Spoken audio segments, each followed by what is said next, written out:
తనకు తెలియని జపములు జరిపినదా మురళీ సఖీ వెనుకటి బ్రతుకున చేసిన పుణ్యమిదా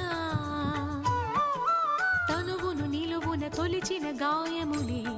తన జన్మకి తరగని వరముల సిరులని తలచినదా